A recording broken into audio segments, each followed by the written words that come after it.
एक त्रिकारी नाम का एक केवट था। शिव महापुराण का बड़ा सुंदर प्रसंग है।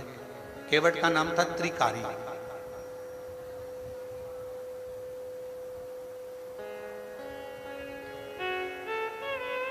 एक नदी के तट पर रहता था।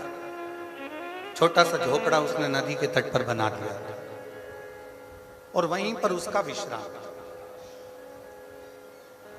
कोई पथिक आता, आवाज लगाता, केवट भैया हमको पार कर दो, वो पार कर दो।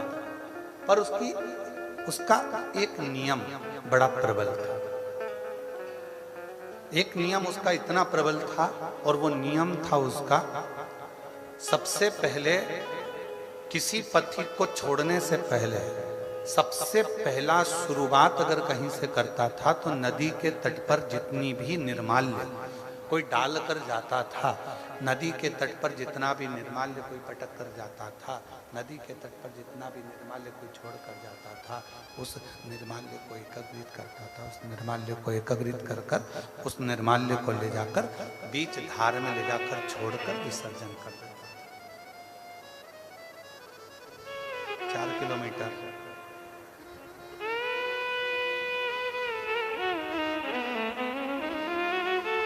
निर्माल्य को बीच धार में छोड़कर जाता था।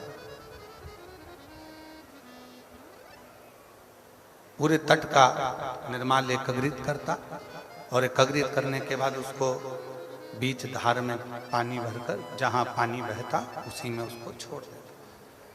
त्रिकारी केवट केवल एक ही कार्य करता था कि जितना भी निर्माल्य मिल जाता नाव में रख लेता और उसको बीच धार में छोड़ देता।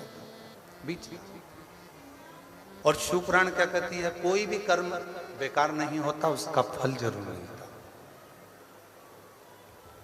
संसार सागर में जन्म लेने वाला मनुष्य जो करता है उसका फल 100 गुना। आवाज नहीं आ रही है।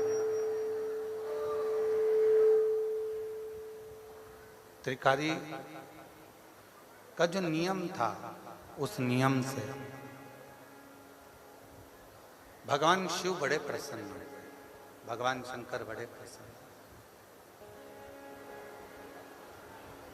और इतने भगवान देवादिदेव महादेव प्रसन्न हो गए कि भगवान शिव एक साधु का रूप रख ले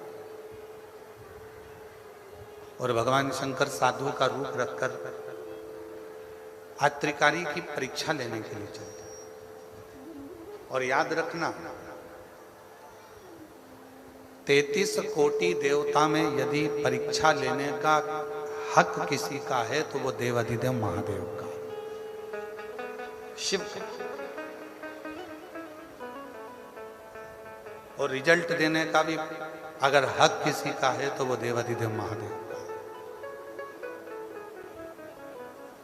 हमने पहले भी कथा में काज फिर कहते हैं, तुम मंगलवार का व्रत कर लो, बुधवार का कर लो, चाहे शनिवार का कर लो, चाहे इतवार का कर लो, कोई भी व्रत कर लो, तीज का कर लो, चतुर्थी का कर लो, अष्टमी का कर लो, नवरात्रि का कर लो, चाहे तुम जिसका व्रत कर लो, उस व्रत तुम किसी भी देवता का करोगे पर फल तुम्हें मिलेगा तो केवल शिव जी के पास आकर ही मिलेगा। व्रत तुमने किसी भी देवता का करा है, देवता भी फल देने से पहले शंकर जी से पूछते हैं कि इसने मेरा ये व्रत धारण करा था, पृथ्वी पर रहकर इसने व्रत किया था, इस व्रत का पुण्य फल आपको देना है। तब शिव जी उस व्रत का पुण्य फल निकाल कर उसको देते हैं शंकर। ये उसी तरह चाहे तुम मौसी सास को कितनी शिव जी कथा सुनाने ले जाओ,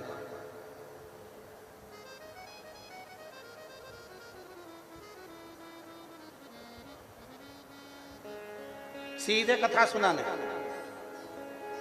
आपकी शादी के बाद तो आपके पति आपको होटल ले गए होंगे, शॉपिंग मॉल ले गए होंगे, सोना चांदी की दुकान पे ले गए होंगे, घूमने फिराने ले गए होंगे, पर मेरे देवाधिदेव महादेव का जब माता सती के साथ विवाह हुआ तो शिवजी सबसे पहले सती को कुंभज ऋषि की यहाँ कथा सुनाने ले गए। अगस्त ऋषि की यहाँ कथा सुनाने लगे। सबसे पहले क्यों? कहीं दर्शन कराने ले जाते, कहीं तीर्थ में। कथा सुनाने ले जाने की क्या जरूरत थी? उसका एक कारण था, ये जो कान है ना, माता सती जब बचपन से शिव जी की साधना आराधना करती थी तो दक्ष प्रजापति उनको शंकर जी के लिए अपशब्द कहा करते थे, खूब आड़ा टेढ़ा करते थे, खूब निंदा करते थे।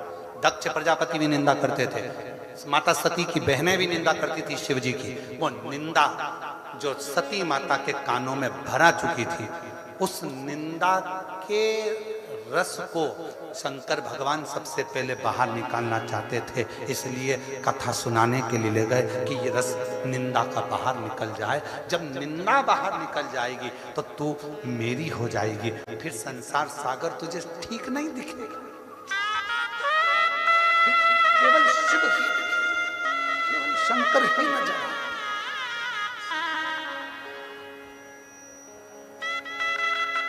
तुझे कोई दूसरा नजर नहीं आएगा, कोई दूसरा तुझे नहीं दिखेगा, दिखेगा तो केवल शिव ही दिखेगा, दिखेगा तो केवल शंकर ही दिखेगा। शिव माता सती को कथा सुनाने के लिए, माता सती, और देखो कितनी सुंदर बात है, अगस्त ऋषि कथा कर रहे हैं, सती माता कथा कानों में जा तो रही है पर उतार नहीं पा रही, उतार।